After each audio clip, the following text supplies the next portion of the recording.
para retornar. Porque aquela força que já nos trouxe aqui, a centelha já enfraqueceu um pouco com a aquisição de massa. Então, quando ela perde a massa dela, o que resta nela? Será que restam todas as partículas que ela tinha? Não, é porque o Stevenox aqui, que ela também perde os quarks, os fôtons e tudo aquilo. Eu digo, não, então tem que haver uma forma de retorno, e esse retorno vai direto no modelo. Agora, por que se daria isso? Aí é que me veio a ideia de que isso se daria porque o modelo tem de ser constantemente alimentado. Então ele se alimenta de luz. E como é que nós podemos levar essa luz se nós somos seres tão inferiores, somos apenas um reflexo? Evolui. E como é que nós podemos dar essa evolução? Aí eu cheguei à conclusão de que nós temos um nosso mecanismo de evolução. Todos os seres evoluem. Agora, evoluem através da centelha, ela tem a característica dela, mas na hora que ela se distribui nos modelos, ela se modifica para se adaptar ao que eles vão fazer no mundo dos sentidos. Então, nós temos de recorrer à centelha. Da mesma maneira que nós adquirimos, mas nós não somos Deus, nós não somos o Criador. Então, nós temos de fortalecer a nossa força para voltar. Isso só se pode dar pela força que deu o Criador inicial, pelo amor. Mas nós não somos capazes de ter um amor universal, porque isso é próprio do Criador.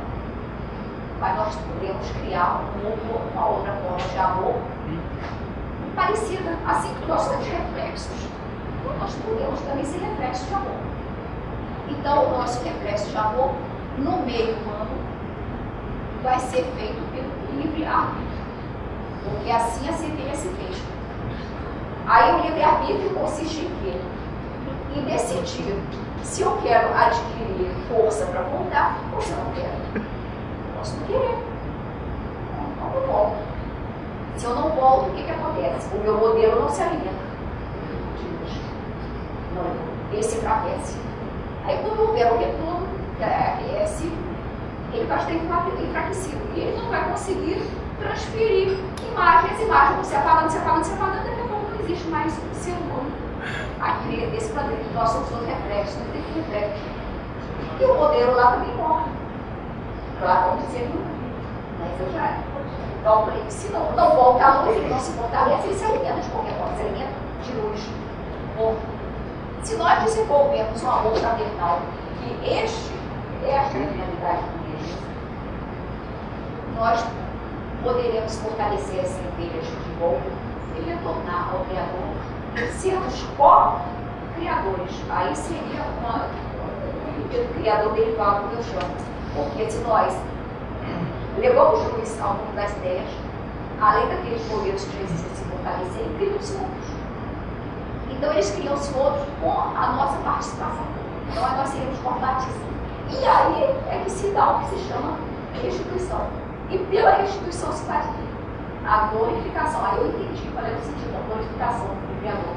É que nós estamos desenvolvendo a sua obra, nós estamos desenvolvendo o universo, nós estamos contribuindo para que tudo fique melhor, mais bonito, formidável. Então isso é a glorificação do Criador. Então isso não é uma teoria metafísica, não é uma teoria teológica, não é uma teoria científica. É uma teoria constante das três coisas. E é isso que eu entendo pessoalmente. Aí eu disse que eu encontrei meu caminho mesmo, é que eu entendo que vai haver a convergência de todos. Agora, por que eu coloquei a parte teológica também? Porque a parte teológica foi a primeira que explicou as coisas, só que ela também não sabia exatamente o que era, porque veio da mente humana, ela também não sabia. E colocou para humanos que não sabiam de absolutamente nada. Agora que nós já sabemos de alguma coisa, nós temos de partir do princípio de que nós temos que evoluir, porque se nós não evoluirmos, nós vamos desaparecer. Então, isto, a ciência já tem falado. Agora, eu consegui entender, essa é a verdade, eu consegui entender alguma coisa, eu entendi. E entendi também que a religião é um necessário a isso, porque ela congrega os indivíduos em olhares transcendentais. esses olhares transcendentais são sempre dirigidos ao Criador, que é a perfeição, por isso o símbolo do mesmo. Então, o que no nosso meio humano procura sempre a transcendência do ser humano, sempre foi a religião. E o ser humano, como já está provado antropologicamente, ele tem necessidade de ter um divino dentro dele. Porque quando houve a Revolução Soviética, que disse que Deus não existe e que não há religião, ela, daí a pouco, ela caiu. E quando ela caiu, surgiu um horror de número enorme de gente religioso, horror não, uma maravilha de número de religiosos, que todo mundo pergunta, mas se Deus não existia, se não havia religião, como é que essas pessoas, de repente, cai o comunismo, no dia seguinte se vê religiosa em toda parte surgindo? Não, porque faz parte do ser humano isso. Ninguém pode tirar isso do ser humano.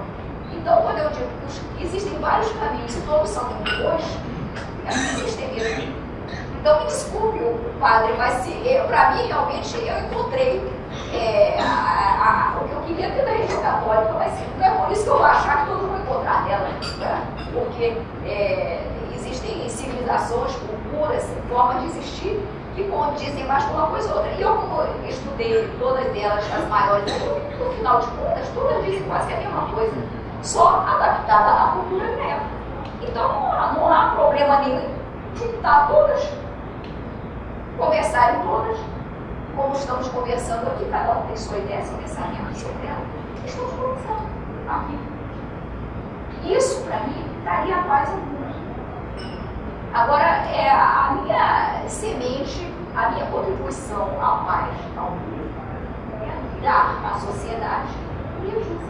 Porque eu não tenho capacidade demais. E já dizem que isto aqui é muito avançado. Eu ainda vou acrescentar aos senhores que é assim. E eu sei que é. E ainda sei o que vai vir depois. Mas não é porque eu sou vítima de uma visão, alguém desceu aqui. Eu apenas estou usando o que Deus me deu, raciocínio lógico. Eu disse, vai mudar. Isso aqui, daqui a uns 100 anos, isso aqui é coisa que já passou. Agora, só que, infelizmente, a sociedade não está preparada para isso. E não está preparada para outras coisas que eu poderia viver. Agora, eu estou falando assim, eu estou falando porque eu me elevado, eu não ia falar isso que eu estou falando. Porque eu esperava que viessem pessoas mais humildes, porque quando eu coloquei no jornal, eu coloquei que era para voltar ao povo. Então eu esperava, não que os intelectuais viessem, eu esperava que o povo viesse, mas eu não, o povo mesmo só vieram os amigos que estão aí, que eu conheço, são uns 3 ou 4. Agora, intelectuais são todos vocês que estão aqui, presentes. Então, eu agora estou falando rapidamente, mais elevado, porque eu sei que vocês já conhecem todas essas teorias, então eu não preciso discorrer sobre elas. Agora, se tivesse o auditório com várias pessoas do povo, eu falaria de outra forma, mais adequada a que eles pudessem entender, não é? Então, essa vai ser sempre a minha função dentro do Jesus, e só coordenação. Eu vejo qual é o público que está presente e converso com nós temos nessa direção, naquela, dessa forma. Agora, dentro do próprio estatuto, eu me proíbo de expressar, a não ser nessa teoria da restituição, né? Está dentro do estatuto, eu me proíbo completamente a opinar sobre qualquer coisa, porque se eu opinar no sentido, automaticamente eu estou indicando uma tendência. O Instituto não pode ter tendência, e como sou eu que represento o Instituto, eu não posso falar. Então, isso para mim é terrível. Já viram que eu gosto de falar mesmo. E eu gosto de transmitir as coisas. Mas para mim vai ser horrível, mas se eu me satisfaço e ver que os outros estão compreendendo alguma coisa, eu me sinto feliz, estou feliz. Então, essa aí, em linhas gerais, é mais ou menos a ideia não é da teoria da restituição, porque naturalmente os senhores estudaram de outra forma. É do meu enfoque sobre ela. Assim como também o IEJUSA é um enfoque sobre o que se pode fazer. Não é? Como são vários os caminhos. Então, essa aqui é essa teoria da restituição, que já existe há muito tempo e a gente precisa atualizar as coisas. Né? Como eu pretendo atualizar as fábulas do Lafontaine de febre, colocar no... Porque se eu não consigo atrair o adulto, eu tenho certeza que eu vou atrair as crianças, porque se eu atraio os jovens, eu atraio aqueles jovens maravilhosos e outros mais, né? Então eu não vou atrair as crianças. Eu sei que criança gosta. Então eu vou pegar professores, pedagogos, são amigos, vamos fazer, vou contratar desenhistas, eu já tenho as figuras de desenho animado, todas idealizadas, porque o que eu falei, ideia do foco. Eu preciso ter uma pessoa que dar uns cortes aqui e botar no chão. Agora, eu realmente encontrei pessoas, finalmente, que realizam meus sonhos. Então, vamos sonhar, né? E concretizar. E é isso aí, eu agradeço a atenção. Os senhores, que eu acho que todos estão curiosos realmente para saber o que era essa teoria da restituição, já viram que não tem dificuldade nenhuma. É apenas mistura daqui, mistura dali, raciocina um pouco, né? Como disse um amigo, que o meu caso é que eu penso, é o que o ser humano hoje em dia não faz mais, ou por falta de tempo, ou por falta de gosto. Não é? É preguiça mental. Eu gosto, eu não sei até a idade, o meu médico diz que até os 70, tem 61, tem 9 anos pela frente. Eu vou ter uma produção mental muito grande. Então, vocês têm 9 anos aí pela frente da minha produção mental. Agora, depois, eu não sei o que vai acontecer depois de 70. Então, até lá, eu acho que eu já vou ter encontrado alguém parecido comigo assim, né? Pegar isso e levar para frente. Então, é isso que eu tinha de lhe dizer. Por isso, eu não desisto, porque eu quero. Eu não quero que as pessoas venham a mim. Eu estou indo às pessoas. Isso me dá prazer. Continue.